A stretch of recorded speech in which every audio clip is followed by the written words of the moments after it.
Bismillahirrahmanirrahim. Assalamualaikum warahmatullahi wabarakatuh. Perkenalkan, nama saya Evita Rosaini, NIM 1903036078. Saya dari kelompok 6 yang akan mempresentasikan sebuah makalah yang berjudul Restrukturisasi dan Tahapan Manajemen Kurikulum. Restrukturisasi manajemen kurikulum. Restrukturisasi adalah istilah yang cukup familiar dalam dunia keuangan, khususnya perbankan.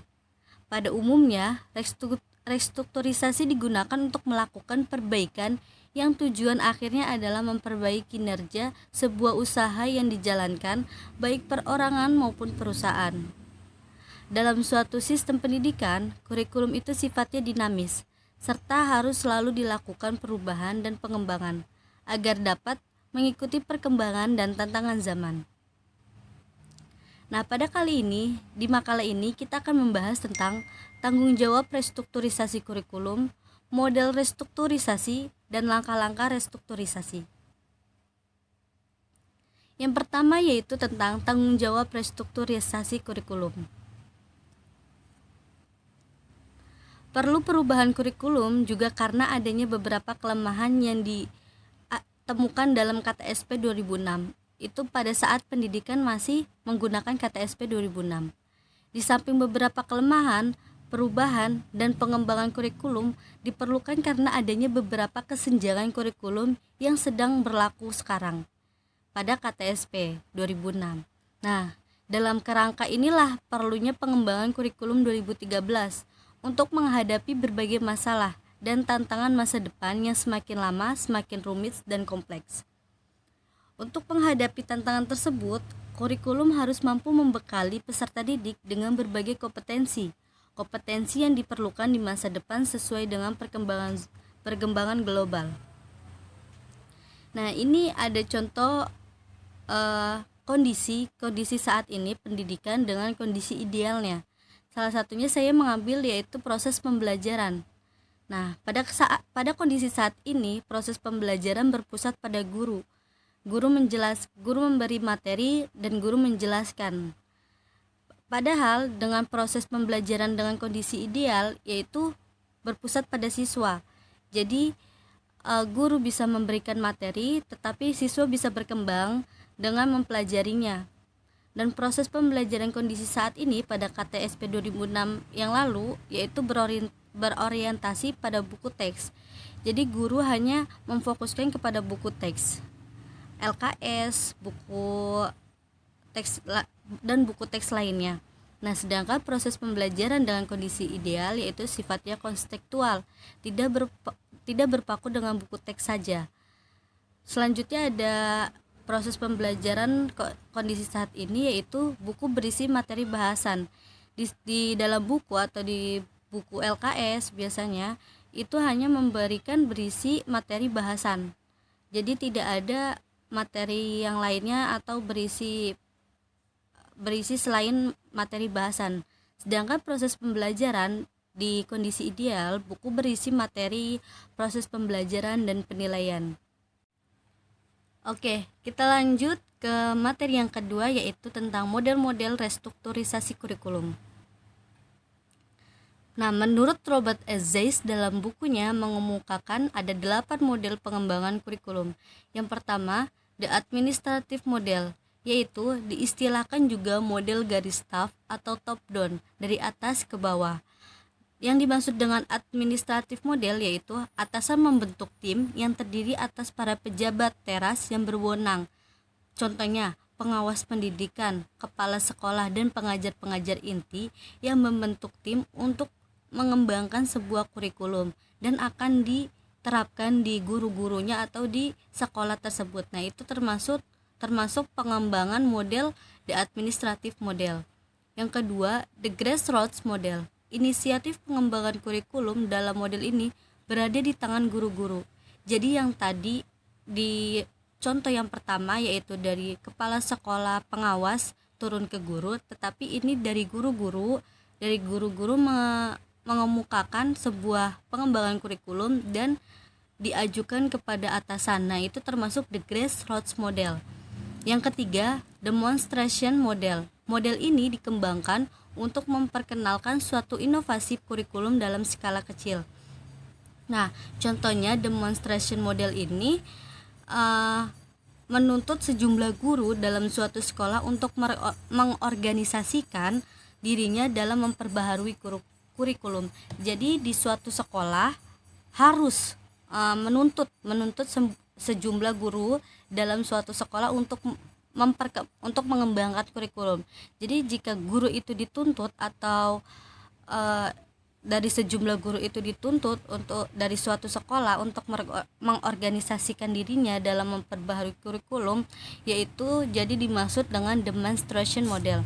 Nah, menurut Smith, Stanley, dan Source, model demonstrasi terdiri atas dua bentuk, yaitu dalam bentuk pertama yang cenderung bersifat formal, yang kedua yaitu kurang formal.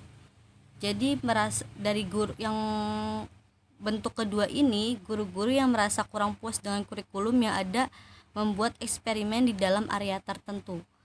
Nah, yang ketiga itu ada emerging technical model. Emerging technical model adalah perkembangan bidang teknologi dan ilmu pengetahuan serta nilai-nilai efisiensi dan efektivitas dalam bisnis. Jadi, dengan berkembangnya zaman, maka akan ada perkembangan di bidang teknologi dan ilmu pengetahuan. Dengan perkembangan ini, perkembangan dalam bidang teknologi salah satunya dan ilmu pengetahuan, maka akan berkembangnya kurikulum. Jadi di saat ada perkembangan kurikulum dengan latar belakang perkembangan bidang teknologi, maka disebut dengan model emerging technical model. Yang kelima atau yang selanjutnya yaitu Biochem System Model. Nah, untuk Biochem System Model ini suatu gagasan pengembangan kurikulum yang telah dilaksanakan di kelas atau di perpustakaan sekolah lalu disebarluaskan di sekolah-sekolah di daerah tertentu. Nah, jadi contohnya ada seorang guru atau kepala sekolah yang sudah mengembangkan kurikulum ini, suatu kurikulum yang dilaksanakan di dalam kelasnya atau dilaksanakan di perpustakaannya atau dilaksanakan di sekolahnya, lalu dikembangkan atau disebarluaskan di sekolah-sekolah daerah tertentu di sekitar situ, sekolah-sekolah tertentu. Misal ada perkembangan dengan baik, maka akan diterima. Itu adalah model Biochem System Model. Selanjutnya ada Taba Inverted Model, yaitu pengembangan kurikulum didahului oleh konsep-konsep yang datangnya dari atas secara aktif. Nah, jadi untuk Taba Inverted Model ini dikembangkan oleh Hilda Taba atas data induktif yang disebut model terbaik. Nah, biasanya di dalam Taba ini langkah-langkahnya mendiagnosis dulu kebutuhannya, terus merumuskan tujuan, menentukan materi, menentukan penilaian, memperhatikan antara luas dan dalamnya bahan, kemudian disusunlah suatu unit kurikulum. Jadi biasanya di Taba ini, di model Taba ini dia mendiagnosis dulu apa yang dibutuhkan, mendiagnosis kebutuhan, lalu merumuskan tujuan. Ini dari Taba Inverted Model. Yang selanjutnya ada Rogers Interpersonal Relation Model, yaitu mengembangkan individu secara fleksibel terhadap perubahan-perubahan dengan cara melatih diri berkomunikasi interpersonal. Nah, yang dimaksud dengan Rogers Interpersonal Relation Model ini, kurikulum yang dikembangkan hendaknya dapat mengembangkan individu dulu secara fleksibel terhadap perubahan-perubahan dengan cara melatih diri. Jadi, perkembangan kurikulum yang dikembangkan ini pertama yaitu merubah dulu secara individu terus secara fleksibel terhadap perubahan-perubahan. Nah, biasanya untuk langkah-langkahnya nih diadakan kelompok untuk dapat mengadakan hubungan interpersonal di tempat yang tidak sibuk. Nah, entar kurang lebih dalam 1 minggu para peserta mengadakan saling tukar-tukar pengalaman. Jadi di bawah pimpinan staf pengajar. Jadi untuk pengembangannya ini, pengembangan kurikulum yaitu secara individu yang fleksibel. Selanjutnya ada the systematic action Reach Model, yaitu kurikulum diperlakukan dalam rangka mengembangkan individu yang terbuka, luwes, dan adaptif terhadap situasi perubahan. Itu menurut Carl Rogers. Jadi the systematic action ini berasal dari seorang psikolog, yaitu Carl Rogers.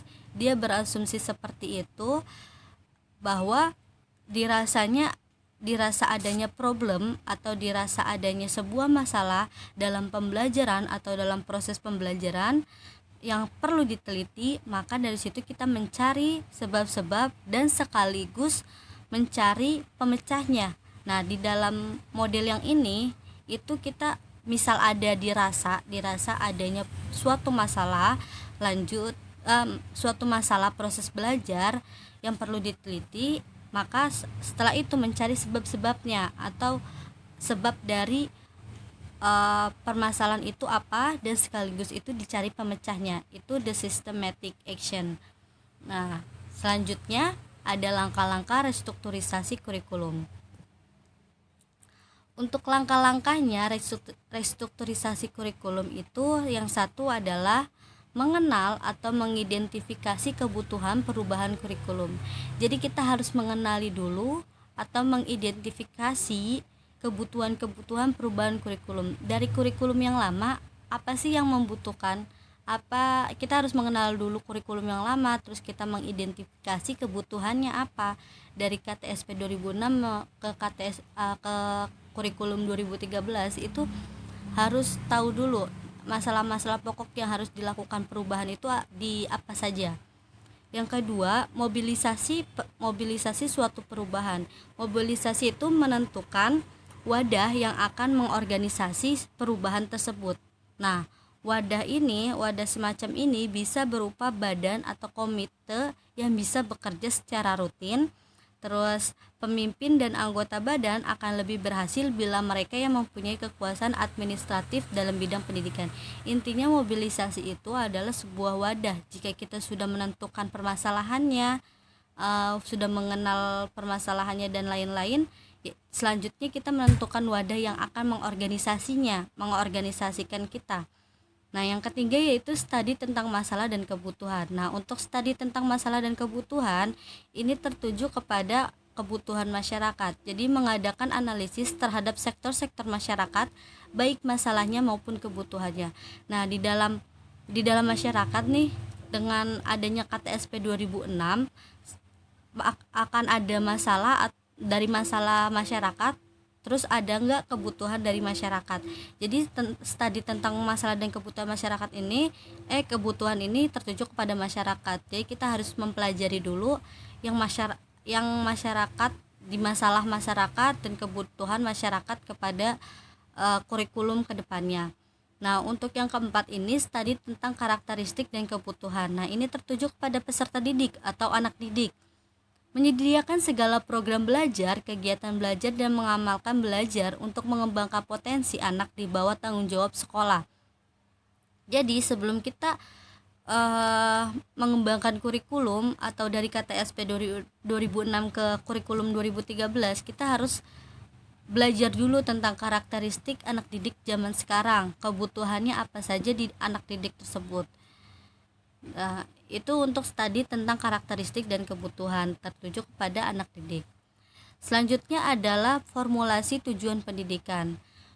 Kita sudah meneliti permasalahan apa yang di KTSP 2006. Kita sudah mempunyai wadah. Kita sudah menanyakan tentang masalah dan kebutuhan di masyarakat. Kita sudah mempelajari tentang karakteristik anak. Selanjutnya kita akan memformulasi tujuan. Nah, perumusan tujuan pendidikan itu merupakan langkah pertama yang sangat menentukan dalam proses perubahan kurikulum. Jadi setelah itu semuanya kita merumuskan tujuan pendidikan. Nah, setelah merumuskan tujuan pendidikan apa? Yaitu menetapkan aktivitas belajar dan mata pelajaran. Nah, setiap mata pelajaran yang dipilih perlu mengandung aspek-aspek pengetahuan, sikap, dan keterampilan yang berkenaan dengan makna yang terkait dengan dalam tujuan pendidikan. Nah, setelah udah ada tujuan, yaitu menetapkan aktivitas belajar dan mata pelajaran. Nah, untuk menetapkan aktivitas belajar dan mata pelajaran, ini harus mengandung aspek-aspek pengetahuan, sikap dan keterampilan yang berhubungan dengan tujuan pendidikan atau tujuan sebelumnya yang kita untuk merubah kurikulum. Nah, selanjutnya ada mengorganisasi pengalaman belajar dan perencanaan unit-unit mata pelajaran. Dalam mengorganisasi pengalaman belajar, harus terlebih dahulu mengenal pola-pola organisasi kurikulum. Nah, dalam mengorganisasi ini, yang mana harus ada modifikasinya antara yang satu dengan yang lain. Jadi kita harus mempelajari atau mengorganisasikan pengalaman belajar terlebih dahulu. Jadi sebelum KTSP 2006 itu pola belajarnya seperti apa, lanjut ke pengembangannya nanti pengalaman belajarnya itu seperti apa. Nah, itu kita harus ada modifikasinya. Jadi antara perbedaan satu dengan kurikulum yang lain. Selanjutnya ada pengujian kurikulum yang diperbaharui.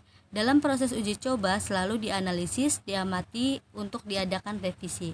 Setelah itu semua selesai, maka adanya pengujian kurikulum yang diperbaharui. Contohnya dari 2006 KTSP 2006 menuju kurikulum 2013. Nah, kurikulum 2013 ini diproses atau diujikan. Nah, di dalam diuji cobakan itu selalu ada dianalisis, diamati dan diadakan revisi. Selanjutnya ada pelaksanaan kurikulum baru. Nah, setelah disusun, setelah direvisi dengan baik, terus setelah diuji cobakan, hendaknya diterapkan dan mengarah seluruh pendapat masyarakat agar menerima ide-ide pembaharuan pada kurikulum tersebut. Jadi setelah semuanya kita laksanakan kurikulum dengan terapkan mengarahkan kepada pendapat masyarakat. Jadi agar masyarakat juga tetap menerima ide-ide pembaharuan pada kurikulum tersebut. Idenya bagaimana atau masukannya. Nah, di samping itu juga harus ada supervisor untuk menangani tingkat kemampuan dalam pembinaan kurikulum yang akan diterapkan. Dengan pelaksanaan kurikulum itu selalu ada supervisor untuk menanganinya itu seperti mungkin nanti ada permasalahannya, jadi akan ditangani tingkat kemampuan dalam pembinaan kurikulum. Dan yang terakhir yaitu adalah evaluasi dan revisi berikutnya. Nah, untuk evaluasi dan revisi berikutnya ini adalah pengembangan kurikulum selanjutnya tetap dilakukan selalu melalui monitoring yang terencana, terpola dan terprogram. Jadi dari perubahan atau pengembangan KTSP 2006 menuju ke kurikulum 2013 itu selalu adanya evaluasi dan pengembangan kurikulum. Nah, bedanya untuk evaluasi dan revisi ini ada dua contohnya, yaitu penilaian formatif, yakni penilaian yang dilakukan pada saat berlangsungnya pelaksanaan kurikulum, dan yang kedua penilaian sumatif, yaitu penilaian yang dilakukan setelah selesainya pelaksanaan kurikulum. Contohnya sekarang kita menggunakan kurikulum 2013. Nah, di saat kurikulum pengembangan atau pelaksanaan kurikulum 2013 ini masih ada penilaian dari supervisor atau saran-saran dari kepala sekolah, pengawas dan lain sebagainya. Penilaiannya yaitu yang dimaksud ini adalah penilaian formatif. Jadi masih berlangsungnya pelaksanaan, tetapi ada beberapa penilaian dari supervisor dan lain sebagainya. Nah, selanjutnya dari 2013 mungkin akan dikembangkan menjadi kurikulum 2014 atau 15 atau lain sebagainya. Nah, sebelum kita merubah atau mengembangkan ke kurikulum selanjutnya, maka akan kita nilai dulu di kurikulum 2013. Kelemahannya apa, kelebihannya apa. Nah, itu termasuk penilaian sumatif, yakni penilaian yang dilakukan setelah selesainya perkembangan kurikulum. Oke. Itu termasuk langkah-langkah restrukturisasi kurikulum. Di makalah ini kita membahas tadi ada tanggung jawab, ada model dan langkah-langkah. Nah, mungkin itu dari saya. Kurang lebihnya mohon maaf apabila saya ada tutur kata yang salah atau yang masih belibet dan lain sebagainya. Saya mohon maaf. Saya Evita Rosaini mohon maaf. Wassalamualaikum warahmatullahi wabarakatuh.